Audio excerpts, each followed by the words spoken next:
Terpantas, terkini dan sahih. Bila-bila masa, di mana jua. Berita di jari. Subscribe YouTube Bulletin TV3.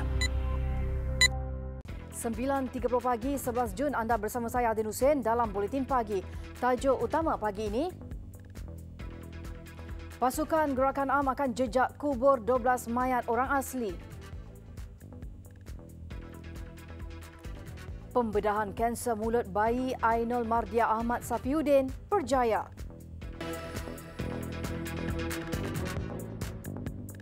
Assalamualaikum dan salam sejahtera. Kira-kira 25 keluarga orang asli di Kuala Koh, Gua Musang, Kelantan yang berpindah dari penempatan asal mereka dipercayai sudah hampir 2 minggu terputus punca pendapatan kerana bimbang dengan situasi yang berlaku. Penduduk turut berada dalam keadaan bersedih apabila ramai yang terpaksa tinggal di hospital untuk menerima rawatan. Sebahagian penduduk meninggalkan penempatan asal dan membina kemah sementara di lokasi kira-kira 1 kilometer dari kampung mereka. Mereka tinggal dalam persekitaran tidak terurus dan memerlukan bantuan segera. Penduduk ketika ini tidak dapat melakukan sebarang pekerjaan dan mencari hasil hutan apabila tinggal di kemah. Justru mereka menanti bantuan makanan yang disediakan agensi berkaitan. Keluarga berkenaan juga bergantung bekalan air mineral yang diterima untuk diminum.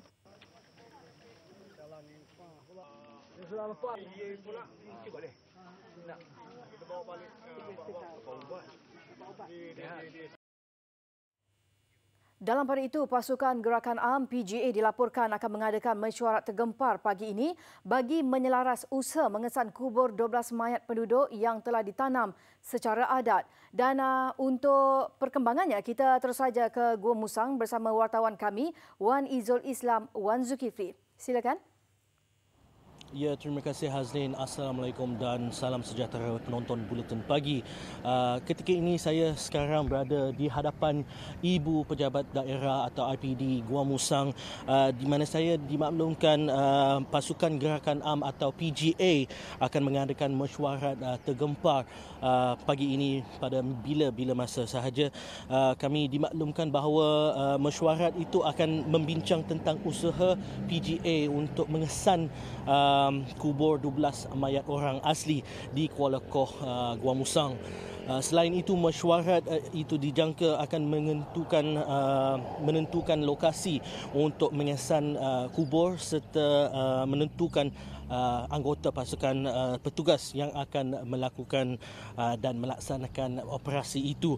Usaha mengesan dan mengali semula kubur dijangka akan dilakukan sama ada pada hari ini atau awal pagi esok, dan antara yang akan turut serta ialah Kementerian Kesihatan dan juga beberapa agensi terlibat. Menurut Kementerian Kesihatan semalam, usaha mengesan kubur 12 orang asli suku kaum Batik di Kampung Kuala Koh di Gua Musang adalah penting untuk melakukan bedah siasat atas terhadap mayat itu. Ia bagi mengesan penyakit mereka yang dikatakan telah meninggal dunia akibat radang paru-paru atau pneumonia sebelum ini, dan juga punca sebenar penyakit itu merebak di kampung sama. Setakat ini hanya 2 mayat mangsa yang sudah dilakukan bedah siasat dan kebumikan cara Islam di Kampung Kuala Koh. KKM turut memaklumkan semalam walaupun kementerian sudah melakukan siasatan di Kampung Kuala Koh, ia masih sukar mengesan kubur 12 orang asli yang didakwa ditanam di dalam hutan. Apa yang menjadikannya sukar ialah lokasi kubur itu tidak diketahui oleh ahli keluarga dan terletak di dalam hutan yang membuat perjalanan ke lokasi lebih sukar untuk kenderaan dan petugas sama-sama. Untuk makluman setakat ini, seramai 50 penduduk kaum Batik dari Kampung Kuala Koh masih menerima rawatan di 3 hospital di negeri Kelantan. Ia termasuk 37 orang di Hospital Gua Musang, 12 orang di Hospital Kuala Krai dan seorang lagi menerima rawatan di ICU di Hospital Raja Perempuan Zainab 2 di Kota Baru. Orang ramai diingatkan supaya tidak melawat ke kampung berkenaan buat masa ini. Sekian saja perkongsian saya, Wan Izul Islam, bersama juru kamera saya Amutan dari Gua Musang, Kelantan, kembali bergabung bersama Hazlin di Seri Pentas. Terima kasih. Baik, terima kasih Wan Izul untuk laporan anda di sana. Seterusnya, bayi Ainul Mardia Ahmad Safiuddin selamat dan berjaya dibedah semalam. Bayi berusia 9 bulan yang menghidap kanser germ sel tumor telah menjalani pembedahan selama 6 jam untuk mengeluarkan ketumbuhan di mulut dan lehernya di sebuah hospital kanak-kanak terkemuka di London semalam. Menurut ibu bapa Ainul Mardiah Ahmad Safiuddin Ahmad Razak dan Nurul Erwani Zaini, masing-masing berusia 24 tahun, bayi kesayangan mereka itu dibawa ke teater pembedahan pada jam 11 pagi waktu tempatan. Pembedahan dijalankan oleh pasukan perubatan seramai 13 anggota, termasuk 4 pakar bedah dan 2 anestetis.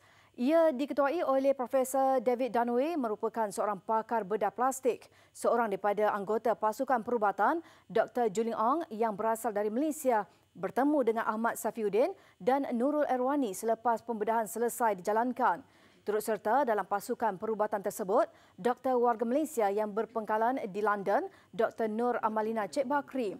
Dr. Nur Amalina adalah individu yang bertanggungjawab dan berusaha membawa Ainul Mardiah untuk mendapatkan rawatan lanjut di London apabila penderitaan bayi tersebut mendapat perhatian netizen melalui media sosial. Ainul Mardiah ditemani ibu bapanya tiba di hospital di London pada 25 Mei lalu. Ahmad Safiuddin dan Nurul Erwani menzahirkan rasa syukur dan berterima kasih atas sumbangan dan doa rakyat Malaysia terhadap kesejahteraan anak mereka. Pelantikan Latifah Koya sebagai Ketua Pesuruhjaya Suruhanjaya Pencegahan Rasuah Malaysia SPRM adalah berdasarkan kelayakan dan merit. Perdana Menteri Tun Dr. Mahathir Mohamad menyangkal dakwaan pelantikan yang dibuatnya ada kaitan dengan dakwaan menyekat hasrat Datuk Seri Anwar Ibrahim untuk menjadi Perdana Menteri selepas ini.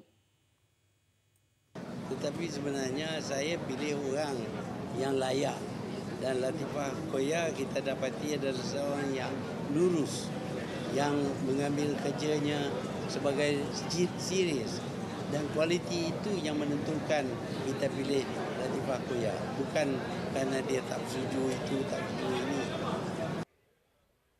Latifah juga tegas Tun Dr. Mahathir mempunyai kualiti kerja yang cemerlang serta mengambil serius terhadap tugasan yang diberi.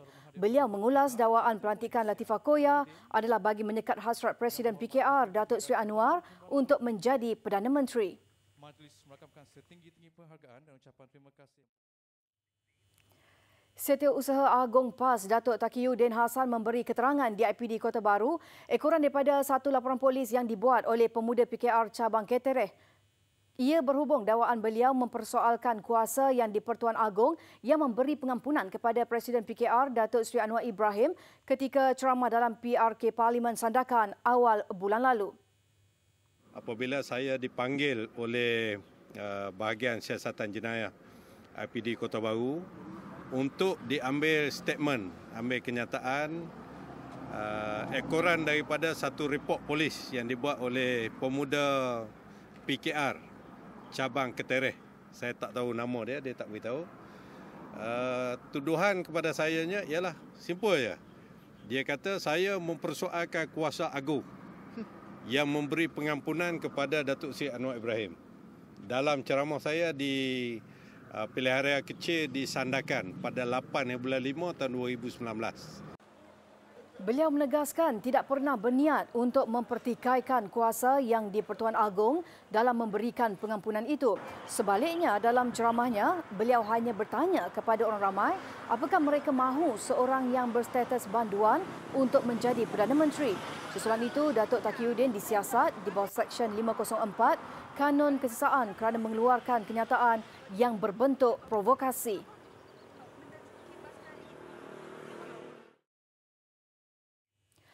Kerajaan Negeri Pulau Pinang tidak mengetahui mengenai cadangan pembinaan 2 lapangan terbang di negeri itu seperti dilaporkan sebuah akhbar tempatan semalam. Sehubungan itu, Ketua Menteri Chow Kon Yeow dalam satu kenyataan berkata, kerajaan negeri akan menunggu ia dibentangkan sebelum memberi maklum balas mengenainya. Dalam masa sama, kerajaan negeri mengalu-alukan sebarang cadangan membangunkan lapangan terbang baru di negeri itu atau di wilayah utara. Namun mengulangi pendirian yang mana sebarang cadangan pembinaan lapangan terbang baru tidak boleh menjejaskan peranan dan fungsi lapangan terbang antarabangsa Pulau Pinang serta pembangunan masa depan negeri itu.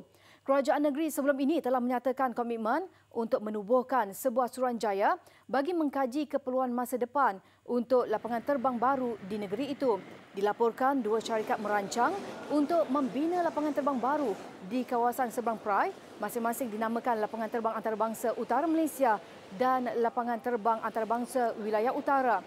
Ia turut mendakwa sebuah syarikat swasta telah mengemukakan cadangannya kepada kerajaan pusat manakala sebuah lagi dijangka berbuat demikian tidak lama lagi.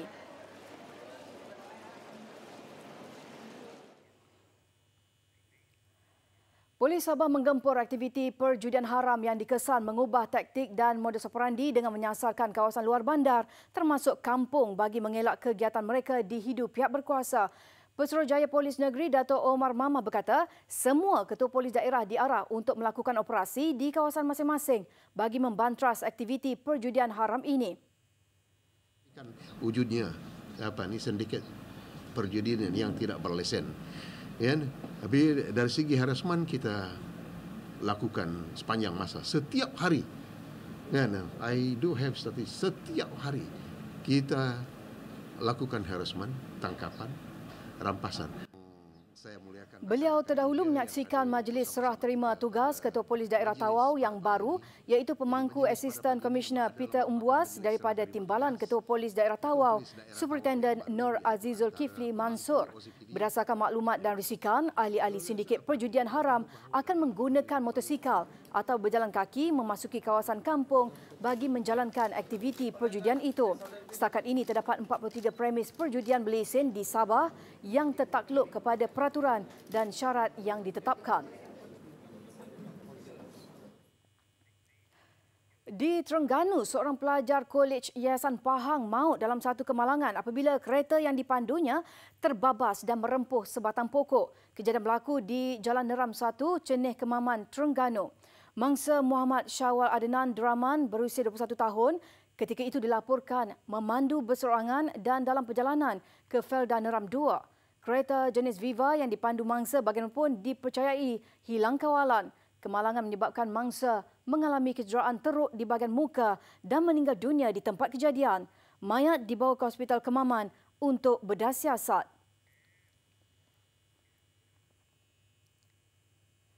Seorang kanak-kanak lelaki berusia 3 tahun ditemui lemas di Sungai Kampung Tebobon di Kota Kinabalu, Sabah. Mangsa Muhammad Putra Daniel Samsul sebelum ini dilaporkan hilang dipercayai terjatuh ke dalam sungai itu pada petang Sabtu lalu. Mayat ditemui di antara timbunan tumbuhan dan kayu oleh ahli keluarga mangsa yang turut serta dalam operasi mencari dan menyelamat. Menurut Pusat Gerakan Operasi Jabatan Bomba dan Penyelamat Malaysia Sabah, mayat kanak-kanak itu ditemukan kira-kira 3 km dari rumahnya sebelum dihanyutkan oleh arus sungai.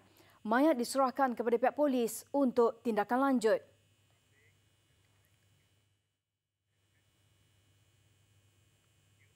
Jumlah kenderaan di lebuhraya sempena cuti musim perayaan Aidilfitri kali ini meningkat antara 15 hingga 20% berbanding musim perayaan yang sama tahun lalu.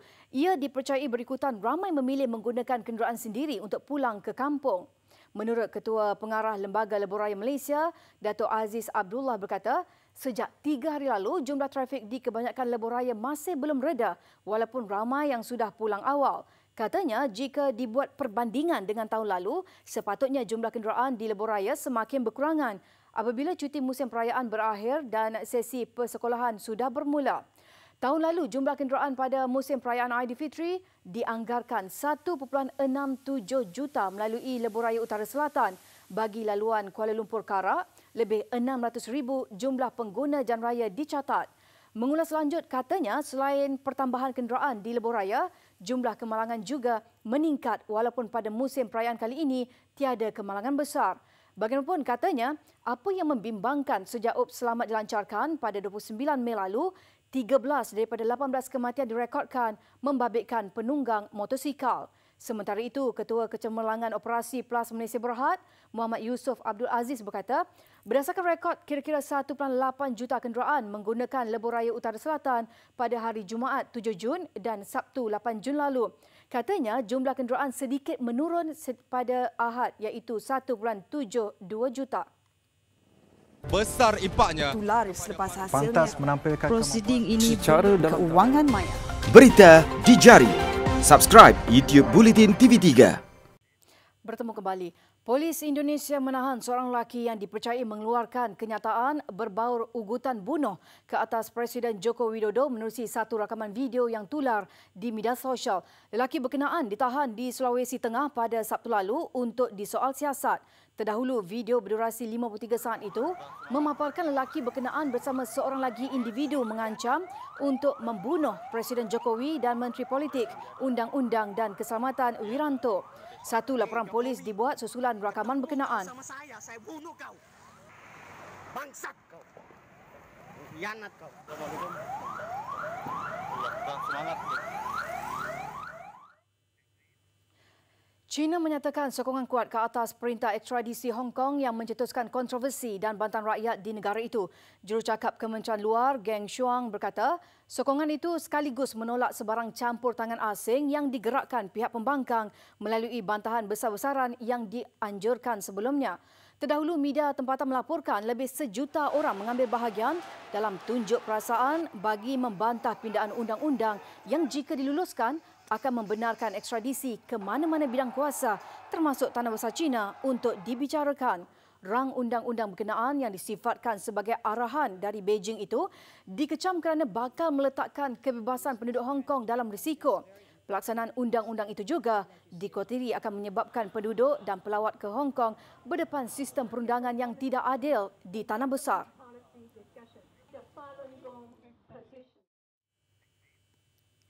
Kasim Jomart Tokayev dipilih sebagai Presiden baru Kazakhstan dalam tempoh 3 dekad.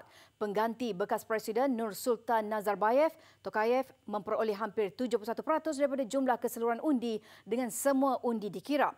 Sementara pencabar terdekatnya Amirzan Kosanov hanya mampu meraih 16.2% undi. Menurut Suruhanjaya Pilihan Raya Pusat, peratusan keluar mengundi bagi Pilihan Raya Presiden adalah lebih daripada 75%.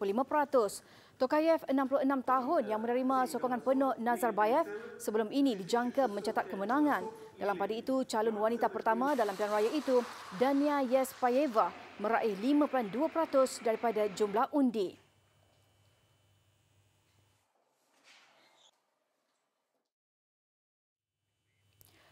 Polis Sweden menembak seorang lelaki yang mendakwa dirinya memiliki bom yang diletakkan di dalam sebuah beg.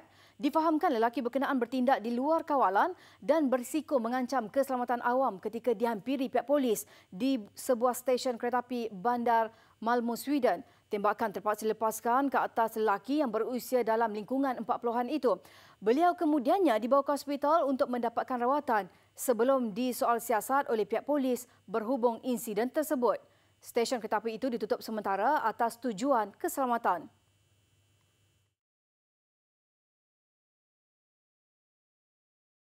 Besar impaknya. Itu laris selepas hasilnya. Pantas menampilkan prosiding ini secara dalam keuangan maya. Berita di jari. Subscribe YouTube Bulletin TV3. Kita ke laporan sukan.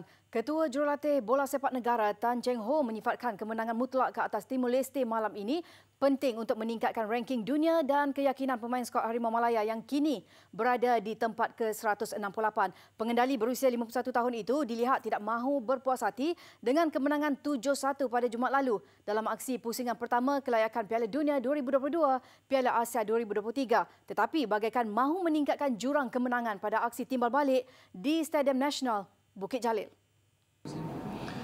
Ya, ranking tu pentinglah untuk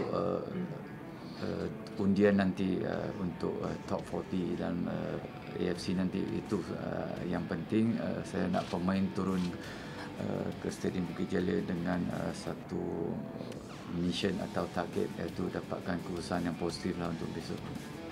Bekas jurulatih Kedah itu juga masih berahsia mengenai barisan pemain yang bakal diturunkan sama ada mahu mengekalkan kesebelasan utama seperti aksi pertama atau memberi peluang kepada pemain lain. Beliau turut memuji aksi pemain prolifik negara Safai Rashid yang menunjukkan peningkatan dalam setiap aksi bersama pasukan kebangsaan walaupun baru berumur 22 tahun. Cheng Ho berkata pemain bahagian serangan dan sayap itu sentiasa bekerja keras, komited dan merendah diri untuk meningkatkan corak permainannya serta mempunyai potensi yang besar pada masa akan datang.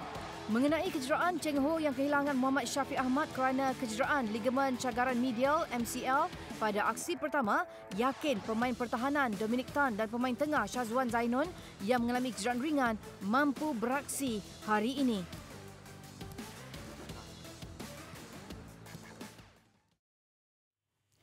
Sergio Ramos yakin kehadiran Eden Hazard ke Real Madrid mampu memberi nafas baru kepada kelab itu. Hazard melengkapkan perpindahan ke Santiago Bernabeu dengan nilai 140 juta euro dan percaya bintang Belgium itu mampu membantu Real mencabar kejuaraan La Liga musim hadapan. Skuad kendalian Zinedine Zidane tewas 3 daripada 4 aksi terakhir Liga musim ini menyaksikan mereka ketinggalan 19 mata di belakang juara Barcelona. Penyokong Real mengharapkan kehadiran Hazard mampu mengisi kekosongan yang tinggalkan Cristiano Ronaldo.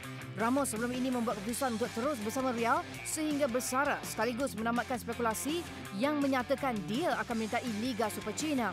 Pemain berusia 33 tahun itu kini sedang beraksi bersama Spanyol bagi aksi kelayakan Euro 2020. Bekas pemain nombor 1 dunia Maria Sharapova dijangka kembali beraksi semula selepas lebih 3 bulan terkeluar dari pentas saingan akibat kecederaan dengan menyertai terbuka Mallorca umum penganjur kejohanan berkenaan hari ini. Sharapova 32 tahun yang juga pemenang 5 kejuaraan Grand Slam tersisih sejak Februari lalu selepas menjalani pembedahan masalah kecederaan lama pada bahu yang menghantuinya sejak 2008. Sejak pulih dari kecederaan, pemain kelahiran Rusia ini memberi tanda positif untuk membuat penampilan selaku pemain wildcard di terbuka Mallorca. Sharapova sebelum ini terpaksa bergelut untuk kembali cergas sepenuhnya sejak bebas daripada penggantungan daripada beraksi selama 15 bulan akibat kesalahan doping pada penghujung 2017. Aksi terakhirnya adalah pada terbuka St. Petersburg Januari lalu. Sebelum itu juga beliau tewas kepada Ashley Barty yang memenangi kejuaraan terbuka Perancis pada Ahad dalam saingan terbuka Australia. Pertandingan tenis WTA di padang rumput di Mallorca itu bakal bermula 17 Jun ini. Sharapova bakal disertai oleh penyandang juara Wimbledon, Angelique Kerber dan bekas pemain nombor 1 dunia, Victoria Azarenka.